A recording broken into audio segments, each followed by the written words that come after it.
Hello, welcome to Narrative. My name is Veronica, and today I want to talk about character development, I suppose it is. Character journey, and how we might need to reframe how we think about it a little bit. And today I'm having a day, so I'm finally getting around to putting together a Lego flower bouquet kind of thing that I got from my previous colleagues. And if you see this, I'm very sorry, I'm very slow.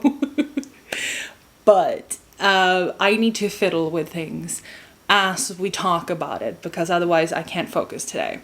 So, way back when I was in university, I had a professor who had the funniest Swedish accent, and I loved him. He was great.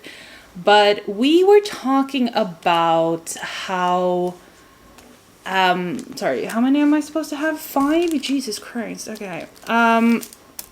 We were talking about how readers don't really know what it is they're asking for when they're talking about realistic story development and characters.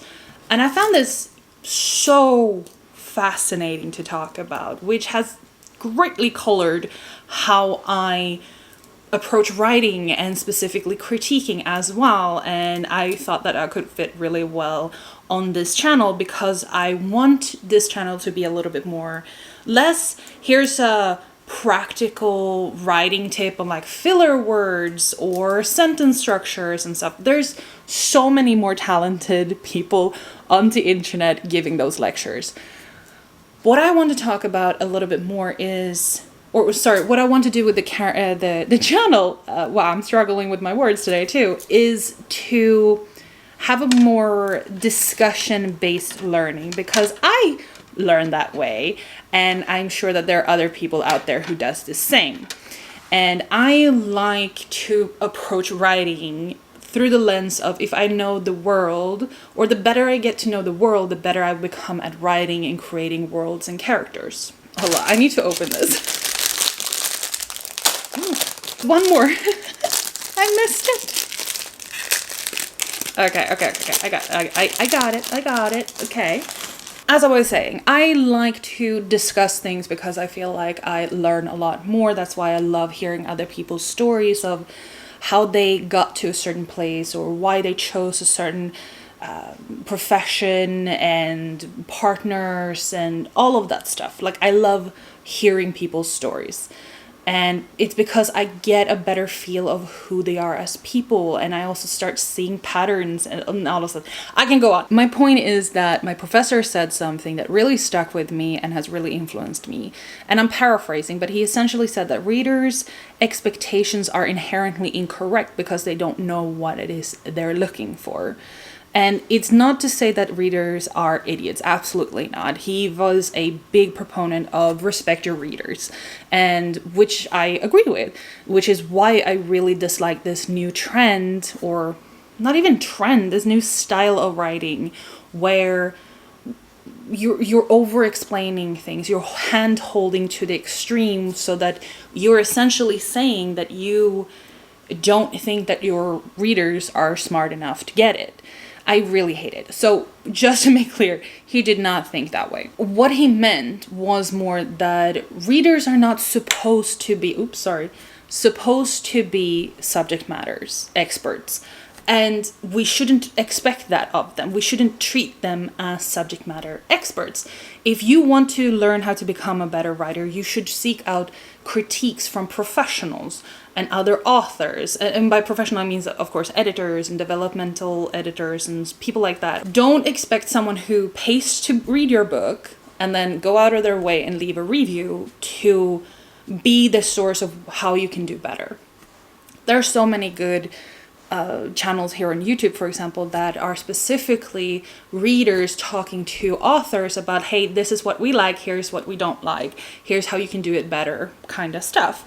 So you can seek that information out if you want to. There was a third one. No wonder I couldn't find anything. I swear, I'm so scared of this just going everywhere. Ooh. Okay, I got it. Basically, an author shouldn't look to readers for, specifically reviews, to get better at writing. You should be looking at your peers for that, which is also why a lot of people are like, reviews aren't for authors, like reviews are for readers. And I wholeheartedly agree. And you should stay away. Like, it's not to say, I've heard this little thing that some authors are like, but I'm a reader too. And I'm like, yeah, that you should, so great. But you should stay away from the reviews of your own books. And depending on your own behavior and your own pathology, I guess, you should also stay away from your friends, the reviews of your friends' books. I've seen a lot of people getting up in arms like for their friends, and it's not a good behavior in general. So my point here is that stay away from reviews that are of your own books if you can't take it. There are a lot of authors who have learned to self-distance. They read the reviews and they take that in, but they don't actually go out and blast the reviewers. That's fine. But you shouldn't be looking to readers for your learning experience, if you will. Now, from my professor's statement, you can read in a lot of things. There's a lot of openings to a lot of interesting conversations that we had over the years. And the one that I want to talk about, ooh, that went everywhere. Okay, I'll pick that up later. What I ended up talking to him about specifically in the moment that I'm thinking of is how we as people, humans, don't develop the way that readers expect characters to develop in stories. And by that I mean that we expect our characters to start in one place and then have their defined flaws and shortcomings and all of that stuff, go through their journey and go through shit, right? So they learn a lesson to improve the previously mentioned flaws. And then at the end of the story, they no longer have those flaws, they're resolved. This is where it's interesting because people have one expectation on books versus what reality actually looks like. And I wouldn't necessarily have a problem with people having different expectations from real life or what reality is, and then having different expectations for a book, unless people were applying the terminology that something would be natural or realistic, as if that is a defining factor of fiction. And inherently, that is false when we're looking at characters, because humans are shit at learning things. We fuck up over and over again. We mess up over and over again. We just kind of fall into the same holes and patterns, and it's very difficult to get out of, and healing and learning is not linear. So having this pretend thing in our brains where, I'm sorry, what am I supposed to do? We as humans learn different ways.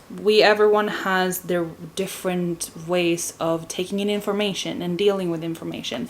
But the thing that is consistent for humans is that learning and healing and development is not linear. It's not that easy for people to have their character flaws, go through one situation or one journey, and then come out on the other end. Now I'm done with that problem and never have to think about it again. So when authors try to write almost too realistically, they insert this reality of where a character has a flaw, goes through things, learns something, and then backslides. And readers hate it. And they get a lot of criticism for oh, you broke the character, and etc., etc. When in reality, the author is just following the reader's desire of being realistic. And here's where it becomes really, really interesting. All of this is super interesting, but it's really interesting to discuss because, or this is where my professor was talking about the divergence between discussing things and learning things and being good as an author, but not expecting your readers to be subject matter experts. Because when a reader is asking or saying, like, we want realistic characters, they're not actually talking about realistic characters. What they define as realistic is a very narrow, defined set of characteristics and journeys and behaviors that they find acceptable within fiction. Whereas as an author, you know that these are very limiting for your characters, but when they're talking about realism, they're talking about the flawed humans going back and forth, sliding back, and then all of that stuff. And unfortunately, a lot of people in real life never actually learn their lesson. They keep making the same behavior and mistakes and having the pattern over and over and over again in real life because we are not good at learning things.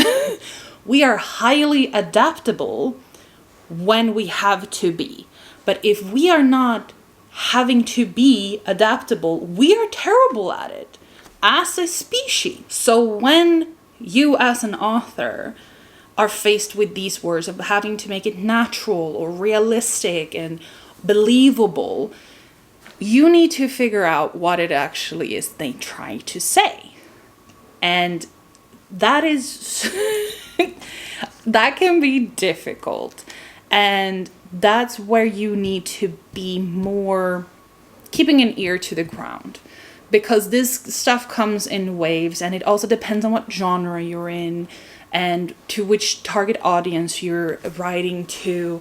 All of that stuff, you need to be aware of your market. It is very tricky for an author to figure out what it is the reader wants, and they're going to be hit and misses, and you're just gonna have to like roll with it and learn and improve and change and adapt. That's just what you gotta do. Talking about the realistic aspect of something, just take an example, like removing from what is realistic for a character to more like a more practical thing, talking about what is a natural sounding dialogue.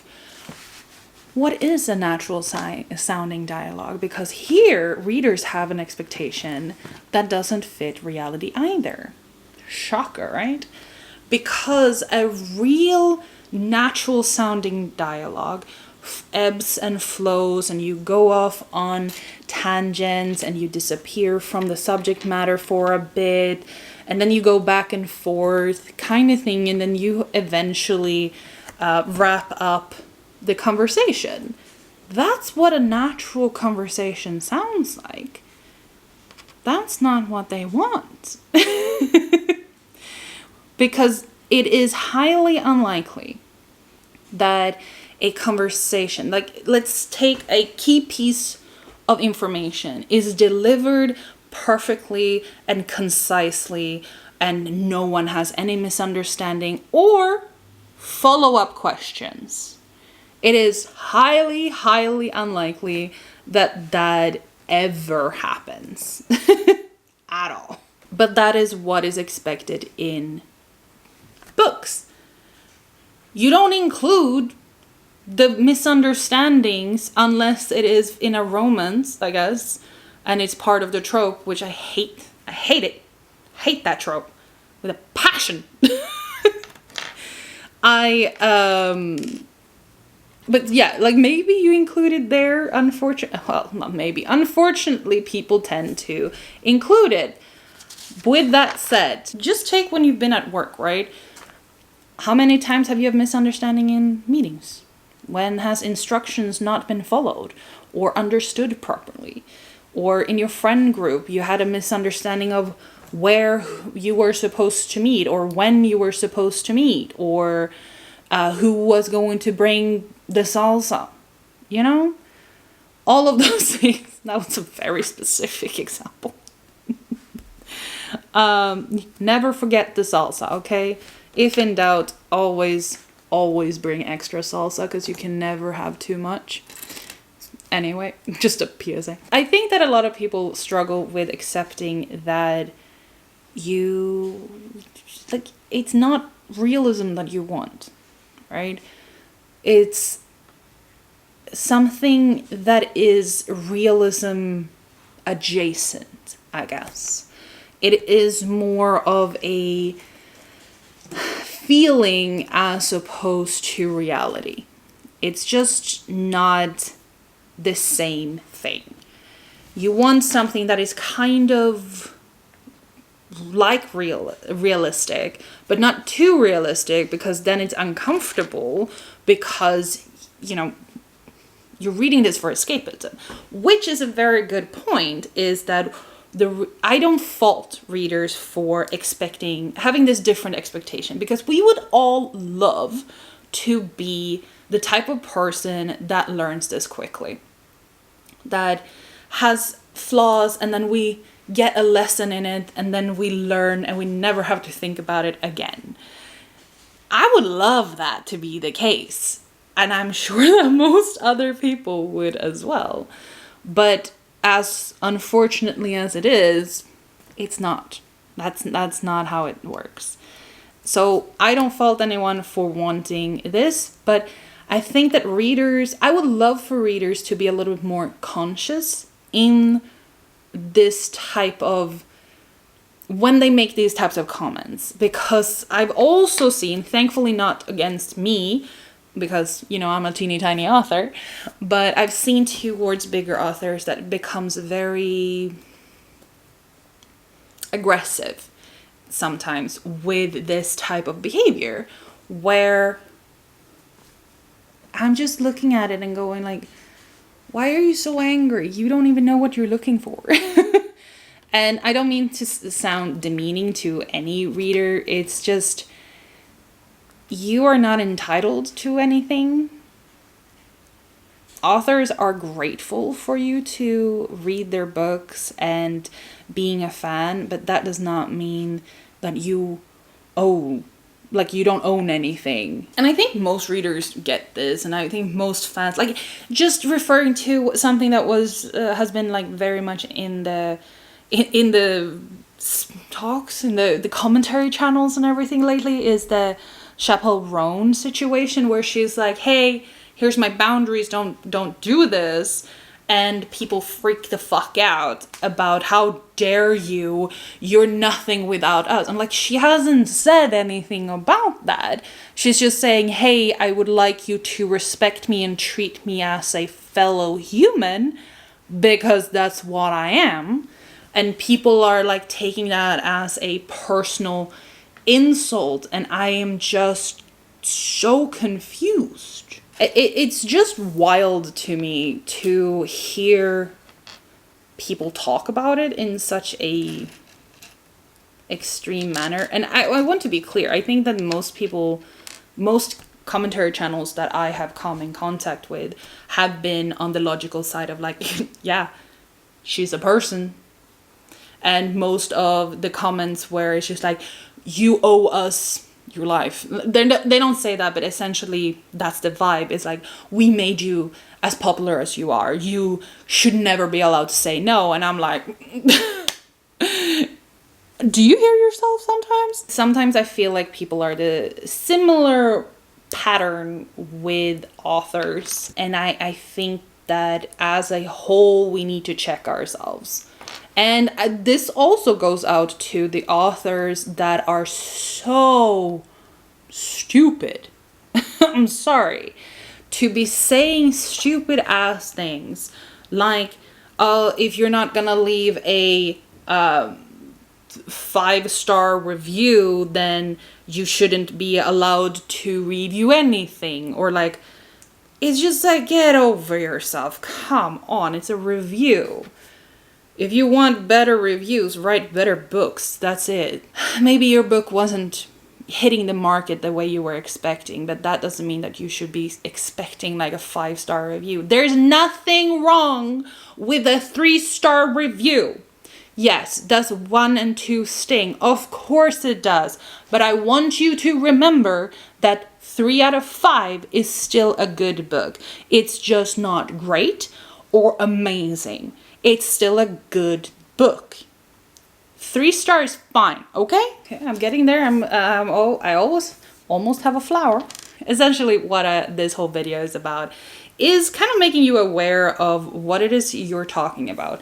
Is it realistic that you're actually looking for, or is it that feeling of realism? Because I know that there are books out there that actually deal in realism, like actual realism. I don't want it, but I know that they are out there. I can't give you any recs because I don't want it. I would love for people to be a little bit more aware of, you're asking for something that we cannot deliver on. Don't get mad when you don't get it, because you don't want realistic conversations, because realistic conversations is going to fill up the entire book with a lot of fluff.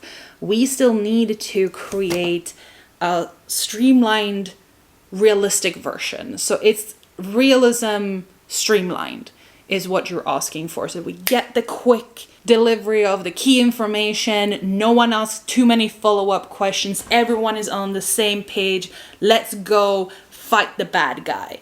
Everyone levels up perfectly, and the mistake that I only made it once, and then I learn from it, and in the future part of the book I am using that one slip up of like learning, because the bad guy doesn't learn the way I do, so the bad guy thinks that I'm going to make the same mistake twice, but I don't, because I have learned this and I'm a perfect human now.